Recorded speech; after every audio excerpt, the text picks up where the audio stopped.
ahubwo ndashima Imana ko ari we bahisemo nabwira kwibaza ko bana nabwiye n'undi sintekereza ko ibintu byakagombye kuba bimeze ubu ngubu gusa nizere ko bimeze neza abantu ni inkozi z'ibibi cyane nta soni ntabwo mbisobanukiwe bagiye ubwo nawe utabizi ntabyo narinzi pe ntabwo nigeze mbimenya rwose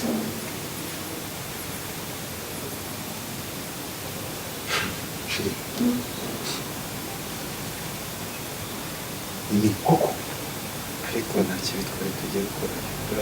turaza kugusobanurira na afande we ariko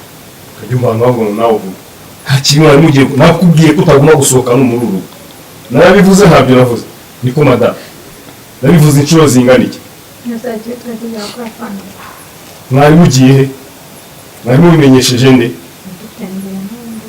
mwari mutembere igihe turimo ntabwo ari cyo gutembera kuri mwebwe cyane wowe n'uyu muhungu iyo muvuga gutyo mwumva nawe mwari mutembere nta soni nababwiye ko mutagomba gusohoka muri iyi nzu mu gihe iperereza ryacu rikirimo kujya mbere muranyumva neza kamarade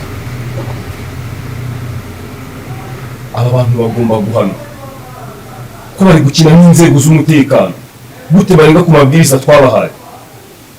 muranyumva neza ikindi kandi ntaribagirwa ejo saa 3 ugomba kwitaba kuri office muri polisi uri kunyumva neza ndabyumva rwose kandi witeguye abashyitsi bagiye kuza muri uru rugo vuba aha ngaha sigarana abantu bawe murakoze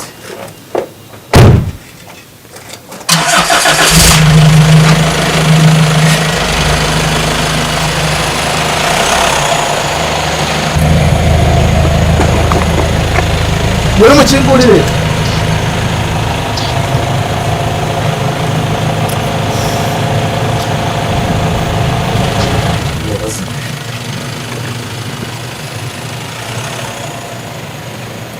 nibo bazima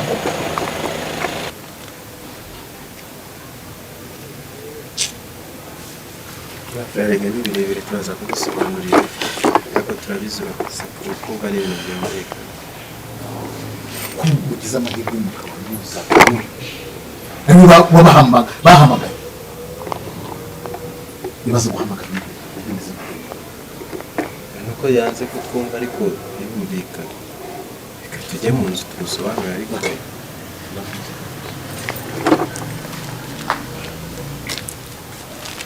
umupolisi ati mwitegure ejo hazaza abashyitsi kandi mwebwe mu gitondo mwitegure kabisa muhite musanga kuri polisi ndabahamagaje murabona ko rero turimo dufite amatsiko yo kwibaza ati ese abo bashyitsi bagiye kuza ni bande ese Emile na Grace bari buze kuba bajya kuri polisi icyo ni ikibazo twese turimo kwibaza ikindi nje kukwisegura aho filime yatinze gusohoka ariko mwihanganye kuko filime itwara igihe kinini ndetse igatwara n'ibintu byinshi mu kwitegura biba bisaba kugira byitonderwe kandi bagendeye no ku bitekerezo by'abafana so rero ahangaha tugeze nkwibutsa ukanda subscribe niba aribwo ugeze hano bwa mbere ubundi twikomereza kuri izindi episode za filime urwibanga mukomeze mutegereze mwihanganye ntago kugira ngo hasohoke ibintu byiza bisaba kubitegura no kubiha umwanya kandi uzanarebe no mu bintu byose kugira ukora ibintu bizima biba bisaba kwitonda gushishoza ndetse no gufata umwanya ukawuhereza ikintu so nicyo rero ahangaha timu kamarade irimo gukora mwihangane filime ndaza kubageraho vuba so ngira ngo rero mwabibonye ko amatsiko ni menshi kabisa turimo kwibaza ukuntu Emile na Grace bari buze kujya kuri polisi ese kuko baragenda byitwaye nk'uko uriya mupolisi abahamagaye kuko barijyana kwa muganga nako kuri polisi urumva ni ikibazo kabisa noneho uwitwa Kamarade ndetse na Debora nabo ibyabo byakomeje gufata indi ntera Debora arimo kwigira umuntu w'umuhoza amarira wa Kamarade arimo arashaka kumuhoza amarira mbese ari kumwereka ko amwitayeho kandi twe tuzi ikintu ashaka n'icyo agamije buriya naho twakwibaza ese urukundo rwabo ruzakomeza ese urukundo rwabo runerekeza hehe urumva ko rero gusa niba wishimiye ko Kamarade ndetse na Emile ndetse na Grace baba babafashe bakaba bagarutse mu rugo, nyandikira hasi ngo amena muri komenti, ushyiramo n'ikindi gitekerezo cyose wumva waba ufite, ko niba ureba filime ukaba igushimisha wisesengura kabisa, uko biri kose hari ibigushimisha muri iyi filime. So rero nkwibutsa ko iyi filime kandi ni nziza cyane, ni nziza kabisa. Twese turategereje ngo turebe ahantu biri buze guherera, turebe ukuntu uyu mupolisi ari buze kubyitwaramo. Ese uyu mupolisi ko bigaragara ko nawe haba hari akantu ashaka, ko adakomeje gutangaza abicanyi, cyangwa se akomeje kubahisha nako kubereka impuhwe. Ese ni ukubera iki? Ese aho yaba hari ikintu ashaka? Twese turimo kubyibaza, ariko vuba biraza gukemuka kabisa, tumenye ngo ni ibiki bijya mbere, kandi icyo twebwe twifuza ni ubutabera. Nibwo turimo gushaka kabisa, turimo gushaka ubutabera ku muntu witwa Mamutoni, ariko Mamutoni twaramubuze. Mamutoni ashobora kuba kuko yarigendeye muri Uganda nk'uko yabishakaga, cyangwa se wenda Deborah akaba yaragiye kumuhisha bitewe n'uko bari bamufitiye imigambi mibi, umuntu witwa Emile ndetse na Grace. Byashoboka ko rero ko yabaye ashatse aho yerekeza. So rero amatsiko yose ufite agomba gushira vuba. Wowe kanda subscribe, ubundi ukande na like, unasharing ino video ku bantu bose uzi bakunda filime nyarwanda, ko iyi ni filime nziza cyane, kandi nawe niba uyireba urabizi ko ari nziza, ndetse umuntu wese yanamugeraho ikamuryohera. Irimo n'inyigisho kabisa, buri muntu hano wamukuraho inyigisho, haba uwitwa Kamarade, haba uwitwa Emile, haba uwitwa Grace, ndetse n'umuntu uzi wenda witwara nko mu buryo butari bwiza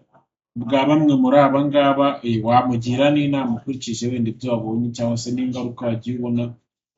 Nka Deborah nako Grace, murabona ko ibintu yakoze yabikoze atazi ko bizabamo ingaruka zingana kuriya, ariko sahizi ni ibintu biri kumufata indi ntera, ndetse biri kumusaba isukari kugira ngo abe yabisobanura. Ni ibintu kabisa bimuremereye, biri kumufata urundi rwego. So murumva ko rero ugomba kumenya ko niba ugiye gukora ikintu ugomba kugira amakenga, kumenya ngo ese ikintu ngiye gukora ni kizima, ese ikintu ngiye gukora